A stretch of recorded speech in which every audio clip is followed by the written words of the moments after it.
صراط مستقیم کی تشریح اور تفصیل ہے، یہ اس حساب سے یہ اشارہ کیا گیا ہے، جس کا حاصل یہ ہے کہ ہم نے یہ دعا سن لی ہے اور آپ کی دعا کے نتیجے میں قرآن بھیج دیا ہے، جو ہدایت کا سرچشمہ ہے، یعنی روشنی ہے۔ جو شخص بھی ہدایت چاہتا ہے وہ اس کو پڑھے، سمجھے اور اس کے تقاضے پر عمل کرے۔ پھر اس کے متعلق ارشاد ہے کہ اس میں کوئی شک و شبہ نہیں، کیونکہ کسی کلام میں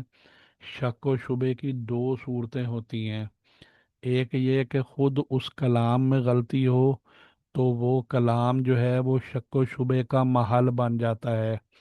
دوسرا یہ کہ سمجھنے والے کی سمجھ میں غلطی ہو، اس صورت میں کلام کے اندر شک و شبہ نہیں ہوتا، اگرچہ کم فہمی یا کج فہمی یعنی ٹیڑھا سمجھنا، غلط سمجھنا، اس کی وجہ سے کسی کو شبہ ہو جائے، جس کا ذکر قرآن کریم میں خود چند آیتوں میں آیا ہے۔ اللہ تعالیٰ نے فرمایا وَإِن كُنتُمْ فِي رَيْبٍ، کہ اگر تم شک میں ہو، وہاں بھی ریب کے معنی میں آیا ہے۔ اس لیے ہزاروں کم فہموں اور کج فہموں کے شبہات اور اعتراضات کے باوجود یہ کہنا صحیح ہے کہ اس کتاب میں کم از کم کوئی شک و شبے کی گنجائش نہیں ہے۔ آگے فرمایا ہدل للمتقین، یہ ہدایت ہے تقوی والوں کے لیے، یعنی اللہ سے ڈرنے والوں کے لیے، یعنی مخصوص ہدایت جو آخرت کی نجات کا ذریعہ بنے،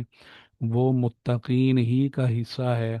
اگرچہ قرآن کی ہدایت نہ تو صرف انسانوں کے لیے ہے بلکہ تمام عالم کائنات کے لیے بھی عام ہے، جو کہ ہم سورہ فاتح کی تفسیر میں پڑھ چکے ہیں کہ ہدایت کے تین درجے ہیں۔ ایک درجہ تمام انسانوں کے لیے ہے، بلکہ تمام حیوانات کے لیے بھی عام ہے اور شامل ہے، اور دوسرا درجہ خاص مومنوں کے لیے ہے، اور تیسرا درجہ اللہ کے قریبی لوگوں کے لیے خاص ہے۔ پھر اس کے درجات کی بھی کوئی حد اور انتہا نہیں ہے۔